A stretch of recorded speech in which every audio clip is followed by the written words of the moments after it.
messieurs, bonjour, bienvenue dans cette nouvelle édition de Gatingo sur Tout TV Africa. La communauté économique des États de l'Afrique de l'Ouest, CEDEAO, va bientôt prendre une décision importante.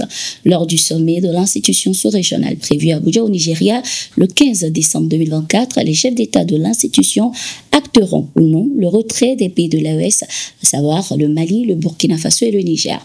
Comme prévu dans le traité de la CEDEAO, la décision de ces trois pays de se retirer ne pouvait s'appliquer qu'au bout d'un an. Ce délai arrive bientôt à son terme.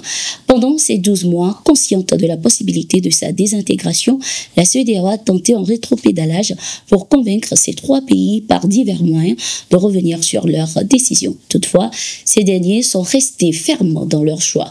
Bien que la date limite approche à grands pas, un climat d'incertitude persiste au sein de la communauté. Plusieurs estiment que la CEDEAO espère encore un compromis diplomatique pour éviter une scission définitive.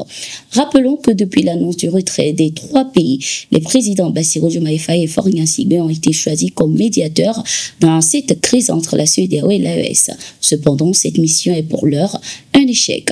De leur côté, ces trois pays qui ont annoncé leur retrait de la CEDEAO cherchent à coopérer et coopèrent déjà entre eux, redéfinissent ainsi une architecture idéale pour l'alliance AES qui est devenue il y a quelques mois déjà une confédération. Au Tchad, la France a entamé le retrait de ses forces du territoire quelques jours après la dénonciation de l'accord militaire par la partie tchadienne. Selon les informations, 2 avions français de type Mirage 2000D stationnés au Tchad ont décollé de la base française. Selon le porte-parole de l'armée française, le colonel Guillaume Bernier, les négociations avec les autorités tchadiennes se poursuivent pour déterminer comment et quand la France pourra retirer d'autres membres de sa force de 1000 hommes du Tchad. Ces premiers appareils français qui ont quitté le Tchad doivent regagner Nancy, en Meurthe et Moselle.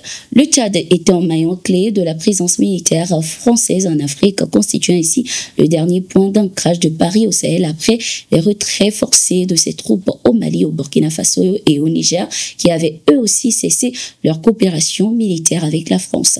Le Tchad a décidé récemment de résilier son accord militaire avec la France, le qualifiant de caduc. Selon le président tchadien Mamadi Idriss Déby, cette décision a été prise après mûre réflexion. Au Ghana, après l'annonce de la victoire de John Dramani Mahama à l'élection présidentielle, l'actuel président Nana Akufo-Addo a promis une transition paisible. Dans un communiqué ce 9 décembre 2024, la présidence a indiqué que Nana Akufo-Addo avait téléphoné à John Mahama, le chef du Congrès démocratique national d'opposition, pour le féliciter de sa victoire. Le président Akufo-Addo s'est engagé à assurer une passation de pouvoir en douceur le 7 janvier 2025 et il a hâte de travailler avec le président élu et son équipe pour réaliser cet objectif, pouvait-on lire.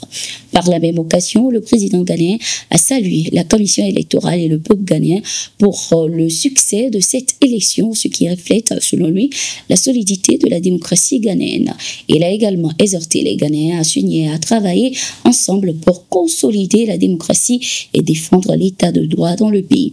John Dramani Mahama a remporté l'élection présidentielle avec 56,55% des voix, tandis que le vice-président Mamoudou Baoumia, représentant le nouveau parti patriotique au pouvoir, a obtenu 41,61% des suffrages. Au Kenya, une manifestation contre les féminicides a été réprimée par la police.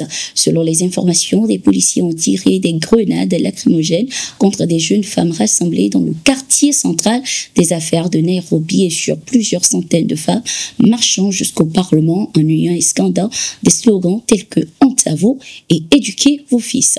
Plusieurs personnes ont été par la même occasion arrêtées. Le gouvernement fait partie du problème. Il n'y a aucune raison d'envoyer des policiers armés contre des gens qui portent des pancartes. La réponse violente de la police, y compris l'arrestation de ces manifestants pacifiques, est une attaque directe contre les principes démocratiques du Kenya et les droits de l'homme de ses citoyens, ont indiqué les manifestants. Cette action des forces de l'ordre a suscité l'indignation et fait réagir les organisations des droits de l'homme qui ont dénoncé cet acte. En novembre, dans un rapport de la Commission nationale kenyane des droits de l'homme, 97 femmes ont été assassinées au cours des 3 mois précédents.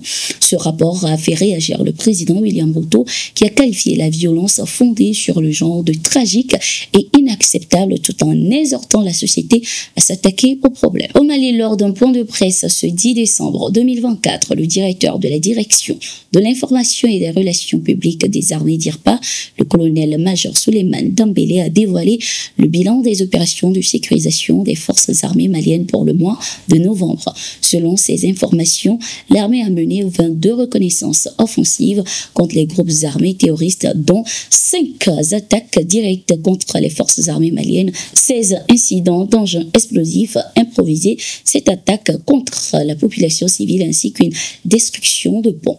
Il a également précisé qu'une opération le 1er décembre a permis de neutraliser plusieurs hauts cadres et leaders des groupes terroristes dans la localité de Tenzawaten, responsable de plusieurs attaques contre les populations civiles et les forces armées maliennes. Il a également ajouté que les attaques directes et les embuscades contre les forces armées maliennes ont diminué durant le mois de novembre. Ainsi se clôture cette édition de Gatingo. Merci d'être resté avec nous. Nous sommes en continu sur nos différentes plateformes et sur notre site d'information, le www.toutafrica.com.